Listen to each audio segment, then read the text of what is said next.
So today we did an installation for an Android based 10.25 inch touchscreen with Apple CarPlay for the Audi Q7. This is a 2015 model car.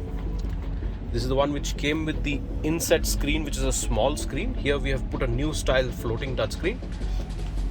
If you see, the screen has sat beautifully into the existing location, so there are no gaps whatsoever. It's a floating screen configuration, and it comes out of dashboard like that from the mount.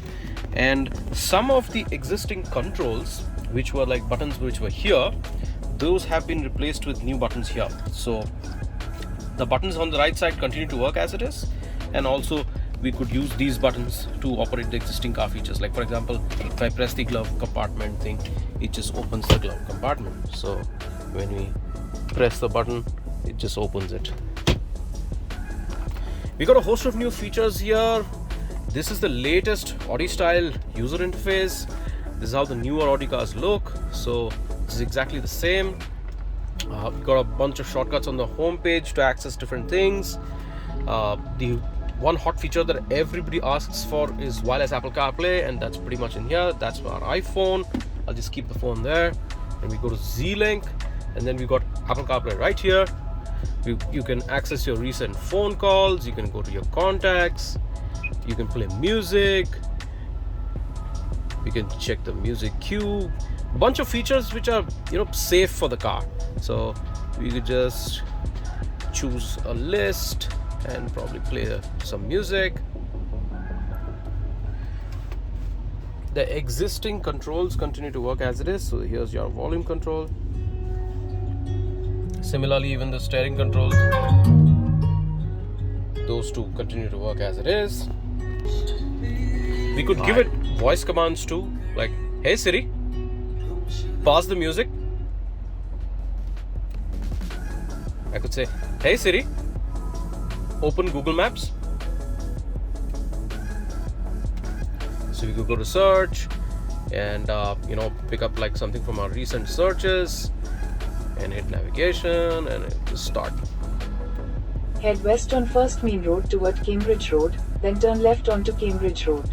We also have a split screen option. That's the icon menu. This is the split screen option. So you have access to your music playing here, some of the GPS instructions there, and it'll also show you in a smaller format the GPS navigation along with the tracker.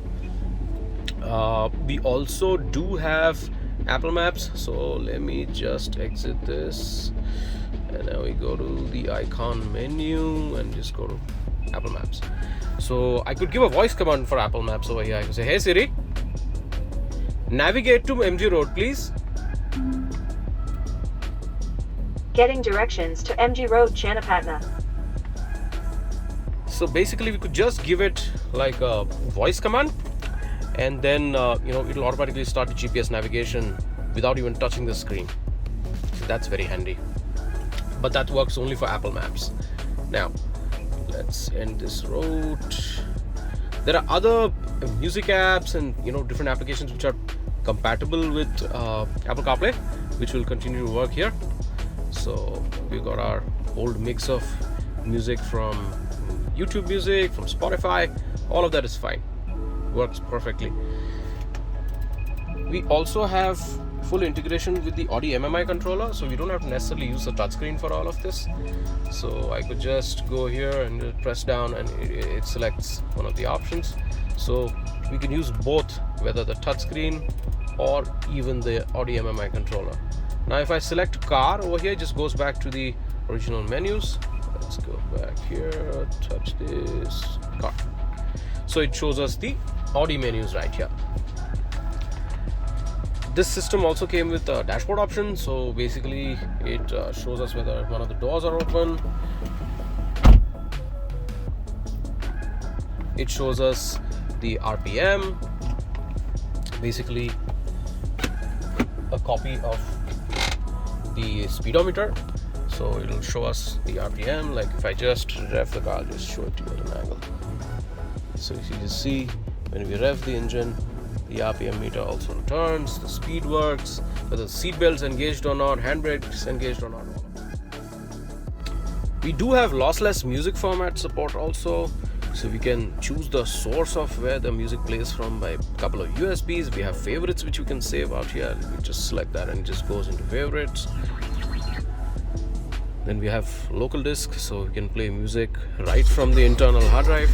This system's got 6 GB of RAM and 128 GB of storage.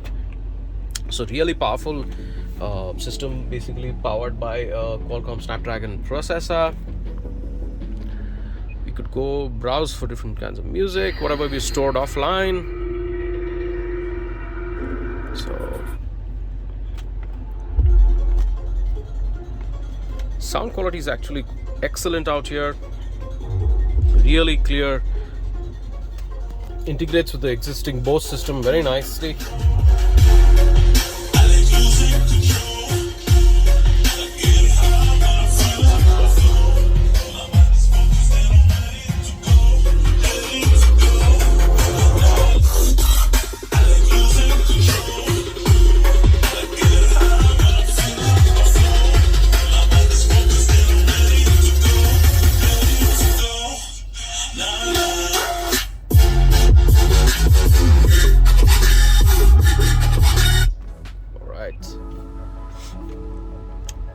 We've got this app shortcut by which we could look at different apps out here.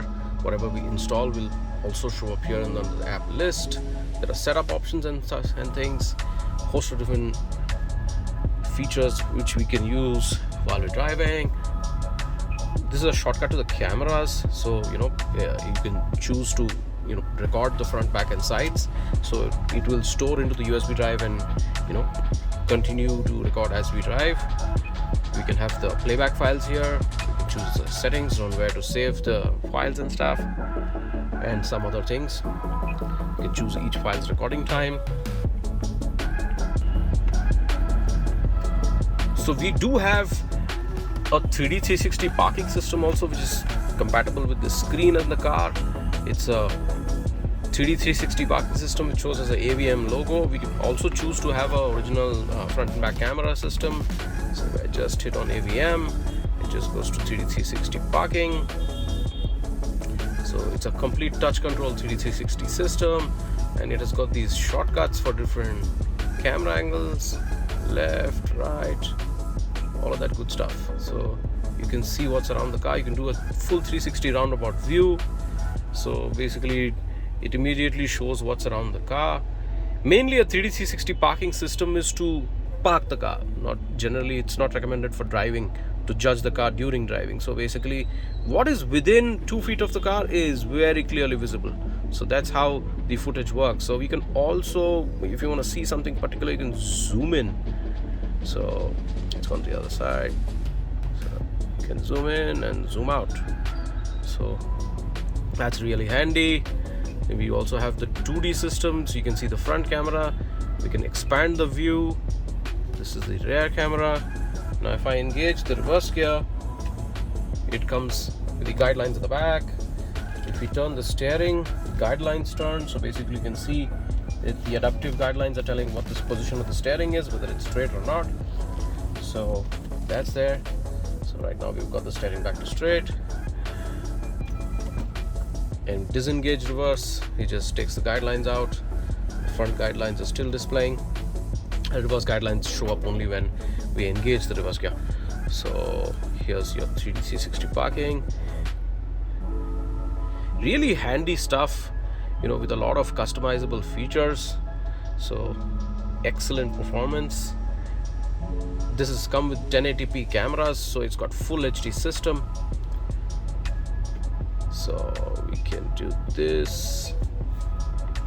It looks really neat, and we can see we can just stop the rotating and check for something else around the car. All right, we can slide down and hit the menu option, the home option. It will just come back to the home page. We do have the one widget called the MMI mode out here. So if we hit the MMI mode, it shows the old Audi MMI menus.